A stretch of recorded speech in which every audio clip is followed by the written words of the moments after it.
Hello everyone, Flamin' Shark back with another video, taking guys another blind commentary, blind reaction. I actually am not recording this until Wednesday, the 16th of November. Usually I record my RWBY reactions on the Monday after they come out, but a little later this time, it's on Wednesday. You'll still see it on Saturday when it comes out on YouTube, as per usual. But this is my reaction to the World of Remnant for Volume 4, the 5th World of Remnant for Volume 4. It looks like we are getting the standard 4 World of Remnants. We got 4 at the beginning of the season. In the beginning of the pre-season, we got 4 World of Remnants. So, well, I say the standard 4. My best way to put it is we're getting, I'm assuming we are getting this World of Remnant and 2 more after it. After episode 6 and after episode 9. I think instead of doing one World of Remnant that basically explained one World of Remnant, they did 4 for the kingdoms, because the World of Remnant the World of Remnants on Vale, Vacuo, Mistral, and Atlas kind of felt like one giant World of Remnant split into 4 parts because they did focus on the 4 different kingdoms. But I think it more or less counted as kind of one giant World of Remnant. That was our pre-season World of Remnant. Now we're getting our first mid-season World of Remnant. Now that we've seen all the characters, we've kind of got reintroduced to the story. And like I said, again, the characters, we're ready to get another World of Remnant and get some more information on the world. This one is called Between Kingdoms, which actually is really interesting. If you guys don't know, religion and fondness are the 2 that I've been clamoring for. I can't believe we haven't gotten fondness yet. That baffles me, to the point to where I don't even think we're going to get it. It's the weirdest thing ever. But yeah, you know, I just love to learn a little more about fondness, or at least give me menagerie, you know, because that would automatically give us some fondness potatoes. But menagerie is more likely at this point. But Between Kingdoms. I don't know if that will actually, now that I think about it, Menagerie might be considered Between Kingdoms as well, but I don't think it will. I think we're focusing on basically where RWBY and the gang have been going through all these little villages and towns, get a little more detail on how all of that works, possibly get some info on the dragon-looking continent that many people theorize is where Salem's base of operations is. I don't know. Maybe that's too much to ask for, but I definitely think we're going to get something interesting in this, and hopefully it's good. You know, I'm really excited for this World of Remnant, and yeah, you know, I'm actually one of the few people who was happy to hear that we are, in fact, getting a World of Remnant. I was really worried we wouldn't have any World of Remnants all season since we got 4 at the beginning, and usually we get 4 a season. But, you know, I'm really happy to see it. I don't think it really cuts from the pace. I thought it set up a good pace. Didn't even leave on a cliffhanger in episode 3. So I'm really happy with this. I think it prolongs the season while still giving us new content, which is different than going on a hiatus or a delay, which I don't like. But I do enjoy getting a World of Remnant occasionally instead of a new episode of RWBY. I really do, especially when it's expected to come after episode 3, after episode 6, and after episode 9, since it does appear that they are following that pattern that they used in Volume 3 for when to release the World of Remnant videos. So, that's pretty cool. Now, I assume Crow's still going to narrate, and that's pretty much the only other thing I could think of. So anyways, yeah, we're at 2 seconds in the recording, and, yeah, or 7 seconds now, and, RWBY Volume 4, World of Remnant, Between Kingdoms will commence in 3, 2, 1, and play. RWBY World of Remnant. Also, the quality of this might be potato because my internet's being a potato. So it looks like the quality might not be good. So, now you know more about the kingdoms. Yes, we do. What's between the big cities? Yeah, I just turned it up. Alright, the easy answer is REM. Yep. No reason to beat around the bush. This music, They're though. out there. Yep. It probably won't go well if you run into one. Nope. That's okay, because you're a huntsman. Yeah. Or huntress.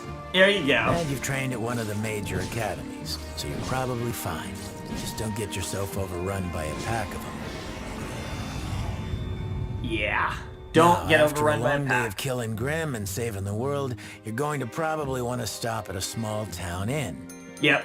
Small villages dot the land between the major cities. You might ask, with the wilderness being so dangerous, why not just live in the big cities?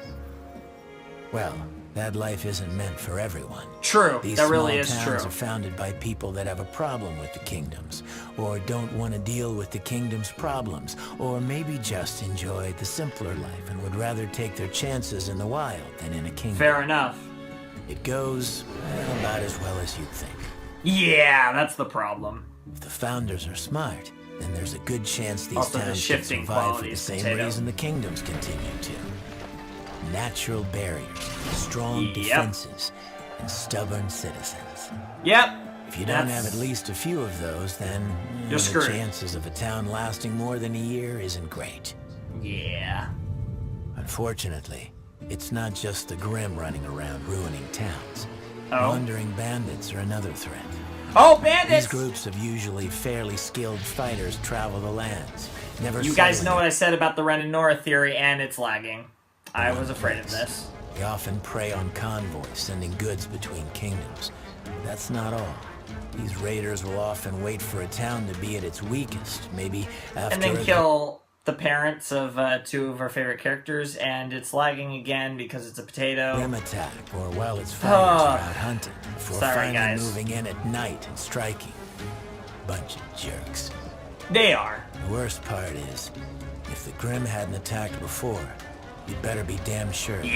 Now, Because the bandits can't bring along the exactly have Grimm. bandits raid your town without at least a Few Grimm to come along. Okay, this is being really annoying. So I'm going to pause it for a few moments and just try to see if I can let it buffer. I hate when my internet's like this. It's I'm not uploading anything. I specifically made sure to be completely pure, and it's still being a potato. So yeah, you know, I mean that is just what it is. When you're watching stuff on Rooster Teeth's website, as much as I love them, their player isn't the greatest, and that's just a sad little complaint about them. As much as I love you guys, for real. Like, you guys are so cool, but you could use a better player on your website considering the amount of people that watch Red vs. Blue and RWBY and all this stuff. So, potatoes, guys. Anyways, let's get back into this. Play. few negative emotions. Yep, This is also why bandits never stay in the towns they conquer. of course. Attitudes like the ones they have, Grimm tend to be pretty interested in them as well. Yep, As long as they keep moving, they've got a better chance of survival. yep. That sums it up. Besides these small towns, the areas between kingdoms really depend on the continent. Harsh deserts, icy tundras, Yep. lush forests, you name it. At this point, pretty much every inch of Remnant has been mapped out. Although there are some areas that no one's gone into and come out alive. Oh. And of course, somewhere out there is where she is. Oh! What?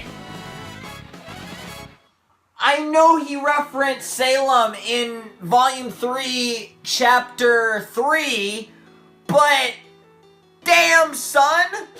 I was not. Whoa! Holy shit, I got chills. Oh my god, Crow. Somewhere out there is where she is. Oh! Oh!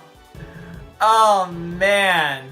I'm curious how many of the, how many members of the Brotherhood know who Salem is. I know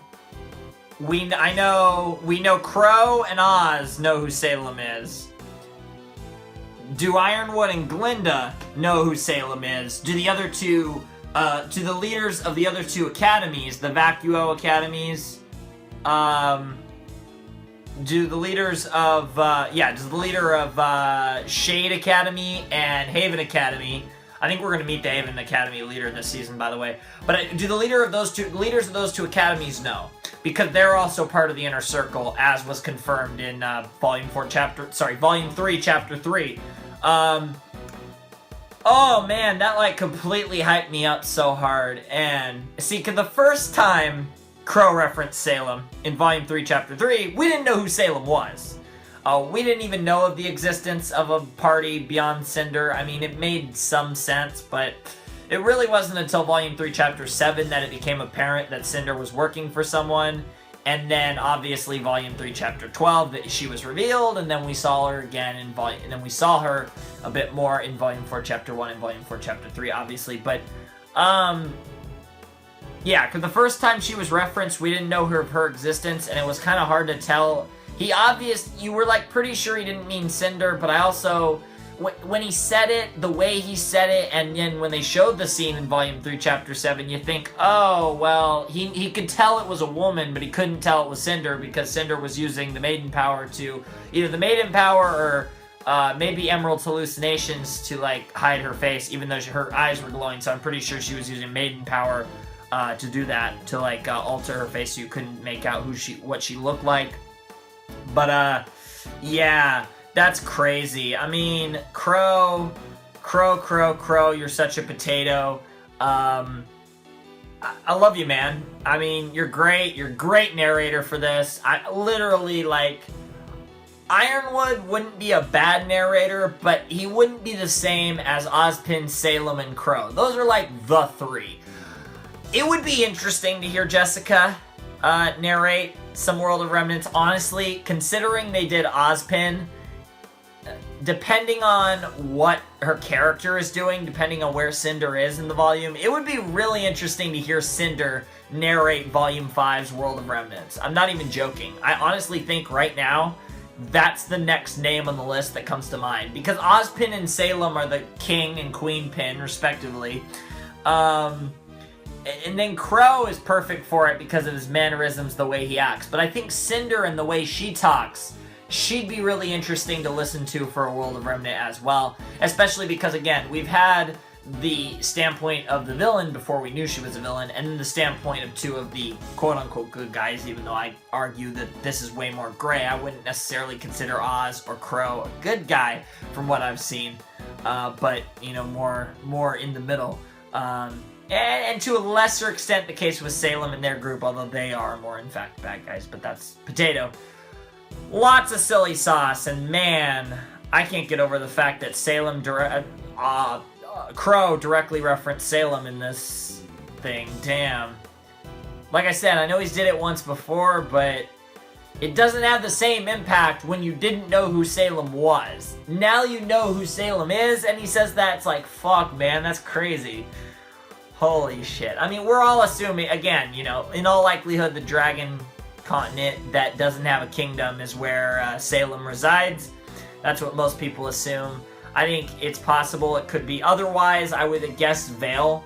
I don't see maybe Vacuo, but I doubt it. I would say it's likely. I mean, I guess could be Atlas too. The continents. I don't remember the names of the continents. I know Anima is the name of the continent of that Mistral resides in. I couldn't name you the name of the... I think Sonus is the name of another continent. I can't remember the names of the continents. I'm sorry. I just kind of refer to the continents as the kingdoms they are on. Of the 5 continents. Or, I mean, Menagerie isn't really a continent, even though Australia is a continent. It's obviously based off of Australia. Potatoes... I give up. This was awesome. You guys know. It was great. Potatoes. I'm really excited for the next episodes. And I just didn't expect Salem would be such a player in this season. I really thought she'd be very minimally shown or talked about, to be honest. But I've been pleasantly mistaken. So anyways, Flamin' Shark signing out. Hope you guys have a wonderful, fantastical day. And I will see you next time with another video. Thanks for watching. Peace.